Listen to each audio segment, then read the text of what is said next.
You may assume that any Old West hero would consent to a single passionate kiss when the time was right. But James Arness did something quite different, and you'll want to see it through to the very end to see why. Raw drama and quiet respect were the foundation of Gunsmoke's reputation, which extended from tense standoffs to dusty saloon swings. We'll look at Arness's pre-camera commitment in this video and how it impacted one of the most well-known television love tales. You won't want to miss the unexpected explanation that contributed to the development of Matt Dillon's code of honor. So keep watching. A straightforward on-screen kiss would have been viewed as overly daring or corny in the early days of television. Marshal Matt Dillon, played by Arness, believed that his role had to represent more than a fleeting romance. The tension that he and Amanda Blake, Miss Kitty, had worked so hard to create with each cautious look and intense conversation seemed to be released with a kiss. Viewers were able to fill in the blanks with their own hopes since they locked gaze rather than lips. Arness remained strong on set. Before filming Gunsmoke, he spoke with the show's creators about the importance of moderation in the Old West.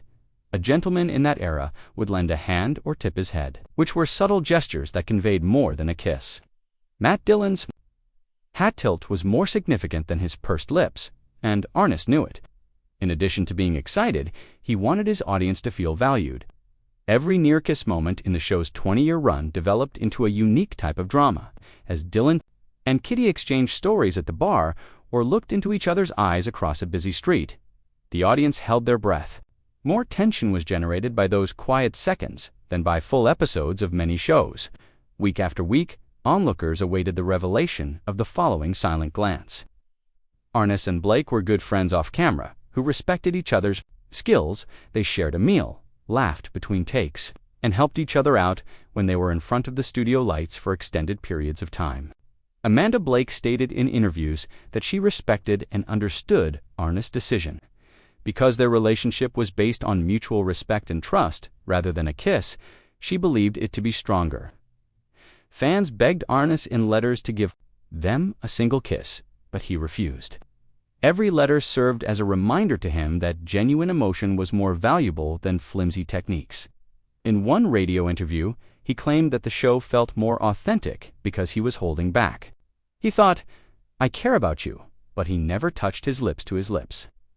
The writer's approach to each piece of writing was likewise influenced by that promise. Having meaningful talks and performing tiny deeds of kindness, like offering someone a drink, helping out in an emergency, or just listening, were highly valued by them. Viewers were able to visualize the passion that was simmering beneath the surface thanks to those heartwarming scenes.